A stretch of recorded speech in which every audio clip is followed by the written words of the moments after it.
Good morning, Algebra 2. We're getting into one of my favorite topics, logarithms. And so we'll be talking a little bit about logarithms today. What I want to tell you first, we're doing this a little bit out of order. This is 9.2 and 3 for day 2. And we're going to do day 1 next time. But I will say, looking at the functions first will really help to see the properties and how they're put together. So we're going to look at the functions first, and we're going to talk about the relationship between exponential functions and logarithmic functions. So first I want to say a logarithm is an exponent. That's like the biggest thing I want you to get out of this. A logarithm is an exponent, right? But it's in a different form, and I'll show you what that looks like today. So if you take a look here, a logarithmic function, and if you're writing this, write this down. If you have these printed out, highlight this, box it, do something that makes this stand out. A logarithmic function is an inverse of an exponential function. So what does inverse mean? Inverse means that your x and y are switched. Like, that's the basic meaning of it.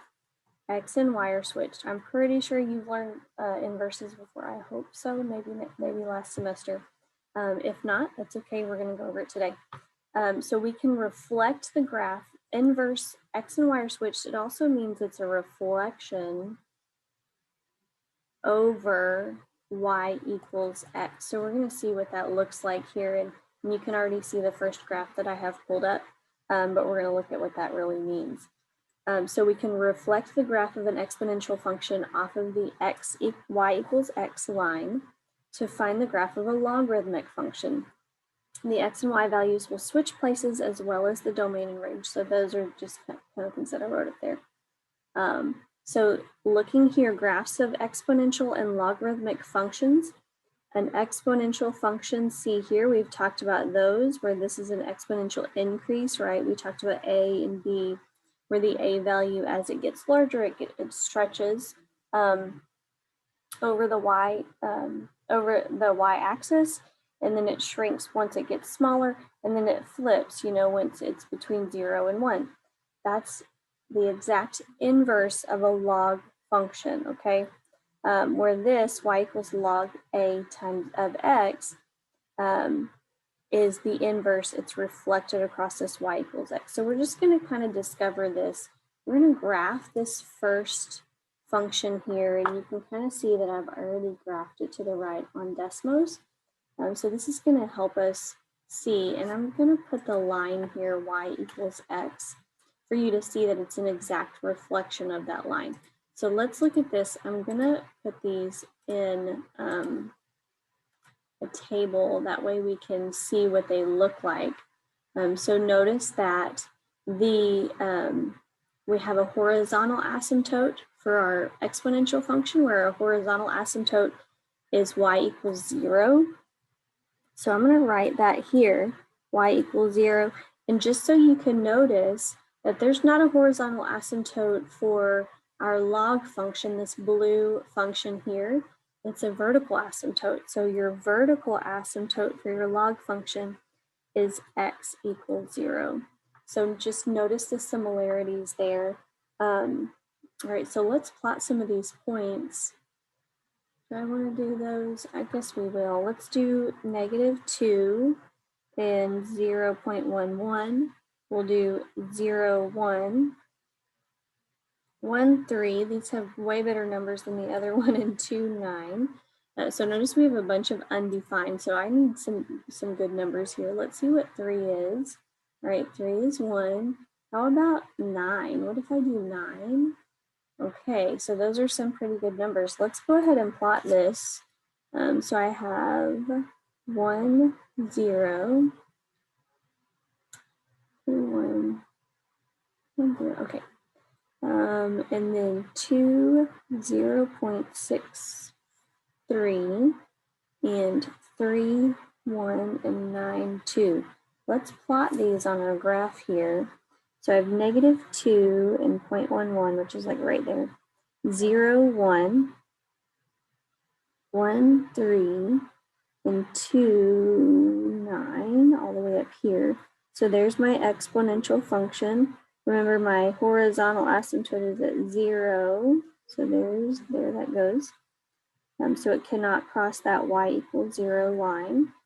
And then here's my logarithmic function, 1, 0. Notice those similarities right there. 2.63, 3, 1. That doesn't look very good, does it? 9, 2. All right. Is it 0? Yeah. Okay. So take a look at our numbers here on our table. See how those are the exact flipped? That's what makes an inverse function, is your x and y values are switched, which in reality is the reflection across this y = x line. So you can kind of see if I were to fold this together like that, they would just mirror each other. Kind of cool. All right, let's look at this next one. Here, I'm going to leave the y = x line up here in green. So we have 3 x - 2. And then we have log. So if you go to functions, it should be under miscellaneous where it says log a. So we want a base of 3. Notice when I'm saying that base of 3, we'll talk about that in a little bit. Oops, did I miss something? X - 2. Oh, I did, didn't I? This should be x, like that. There we go. No, sorry. I messed up on that one. Should be there. All right, so this one should be, rewrite this if you will.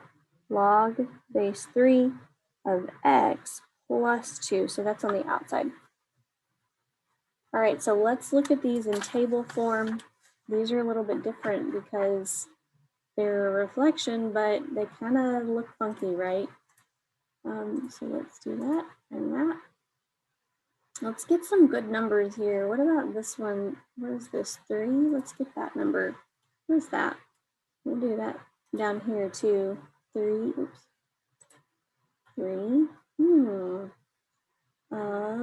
And I want, what other number do I want? Let's see. What about 4? What does 4 say? Just trying to follow some pattern here. And 9. What if I plot 9? All right, let's plot these.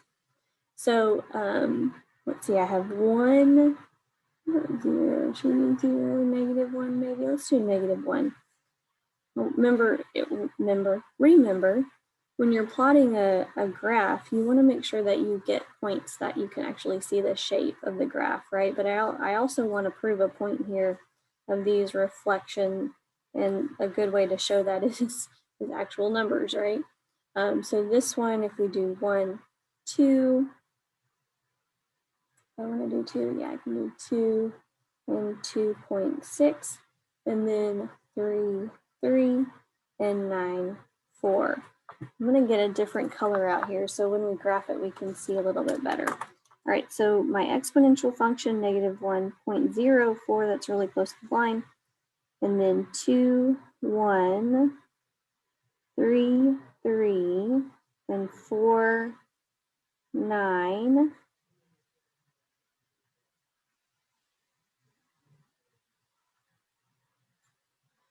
Pretty cool. Okay, let's do the next one in green.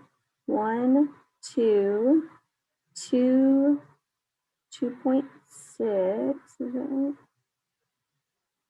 Yeah, 2.6. 3, am I off here? Oh, 3, 3, yep, because I was off here, that's what it was. That should be there. 3, 3, and 9, 4, 1, 2, 3, 4, there we go. All right, we're gonna get it. It kind of goes like that. Okay, so let's look at this. In my log function, remember this means it goes left and right, right? So this is going to be a horizontal transformation or a shift of +2. So it actually moved it over 2 units, +2 units to the right, which is positive. And this one, if you notice, it moved it actually up 2 units. So it makes it a vertical shift up 2 units. So notice the difference, right? That they're still both positive, right? It moved it right 2 units. This one actually moved it up 2 units. So that's what causes that overlap in the y equals x there. So kind of cool to see those. Let's flip over to the back. And we're going to talk a little bit more about transformations here. It kind of gets confusing, but we'll work together. So looking at these logarithmic functions, now we're just going to be looking at two different. The last time we looked at the similarities between the inverses, right? Okay, so just remember these are inverses of one another. So the exponential function and the logarithmic function are inverses of each other. And I haven't showed you how to switch them between the two yet. We're going to do that next time. But here we just want to talk about transformations of logarithmic functions. So very similar to the exponential functions. We have horizontal transformations, vertical stretching or shrinking, reflecting, and the vertical transformation or shift. So these are my shifts, right? Shifts. And these are my pulling toward or away from. And in this case, it's going to be stretching it a little bit different. So we'll see what that looks like. And then our reflecting. So keep in mind this negative helps you to reflect. So let's see what some of those look like. Just like when we were talking about our exponential functions, we're doing the exact same thing. I'm going to take off this y equals x since we're not finding inverses anymore. We're just looking at transformations of log functions. I'm going to keep my green pen out so we can be fun there. All right, go to functions, put our log in. We have log 3 of x. And then our next function is log 3 of x minus 4.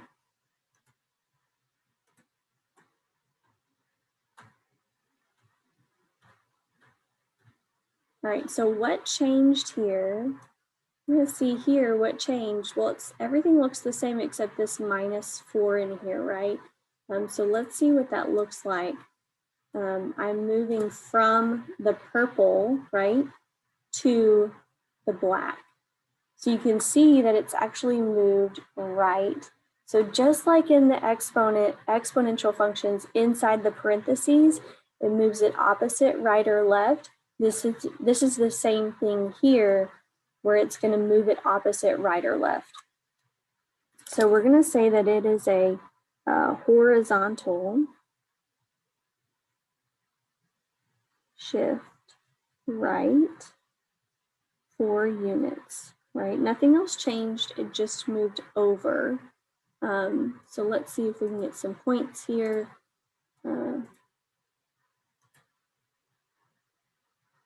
Looks like 5, 0. Maybe all undefined, that's just wrong. So we'll talk about what this means. Look at this. If I put 4 here, it's an undefined value. How about 6? What does that look like? 7, 8, 9. Okay. So here's, we'll do this one in blue. And so we'll talk about what that means. Remember we talked about exponential having the horizontal asymptote. In this case, we have vertical asymptote. So you can see for our very first function, my vertical asymptote is at x equals 0. And then for my second function, that vertical asymptote is at x equals, guess what? 4. Yeah. So not only did it move it right 4 units, it actually affected that vertical asymptote, which is going to affect your domain, right? All right, so let's look at this very first one. These are all undefined. I want better numbers than this, so let's put in some extra numbers here.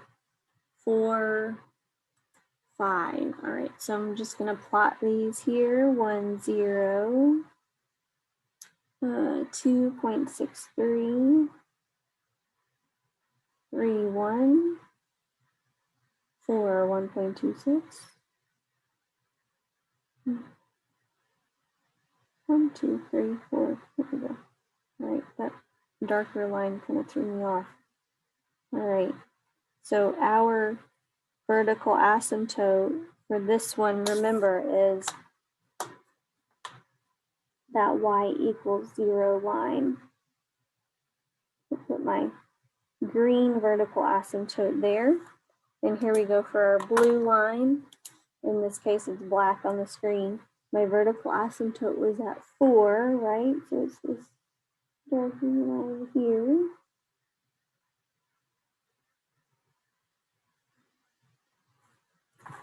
And then we'll plot our points. So we have 4 is undefined, 6 is 0.63, that 5 is 50, right? Yeah, 6, 6.3, or 0.63, 7, 1. So notice that those numbers are mirroring one another, except it's just moved over 4, right? It was at 1, 0 here, now it's at 5, 0. It shifted 4, so that can tell you mathematically what that shift is. All right, and then my asymptote is there. All right, nice job. All right, last one, let's look at this very last one together. I know these are extensive notes. We do have another page, don't we? We'll do those together in class. So here we go.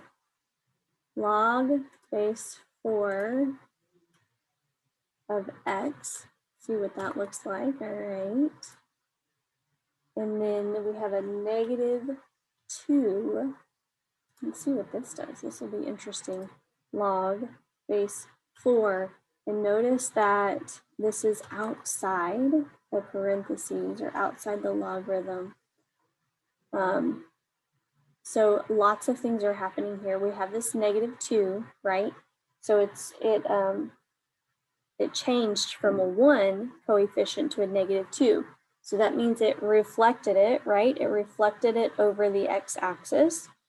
And then it also did a stretch, but it didn't stretch it on the y-axis, it stretched it on the x-axis. So let's see what this looks like if I didn't have this positive 4, that way you can see that stretch. But let's even do it without the negative really quickly, and that way you can really see the stretch.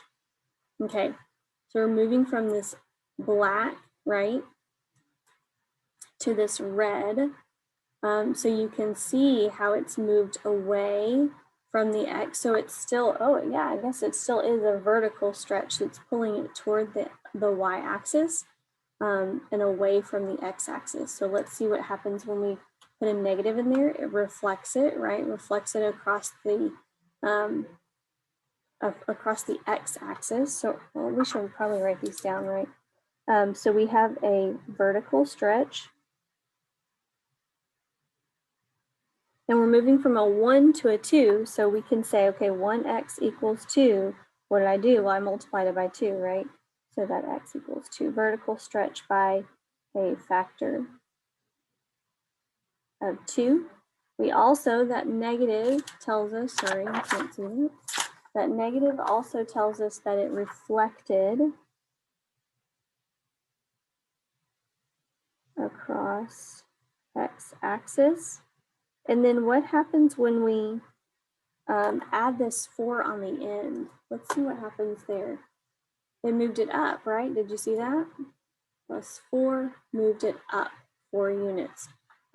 So notice that when it was inside the parentheses, it moved it right and left, right?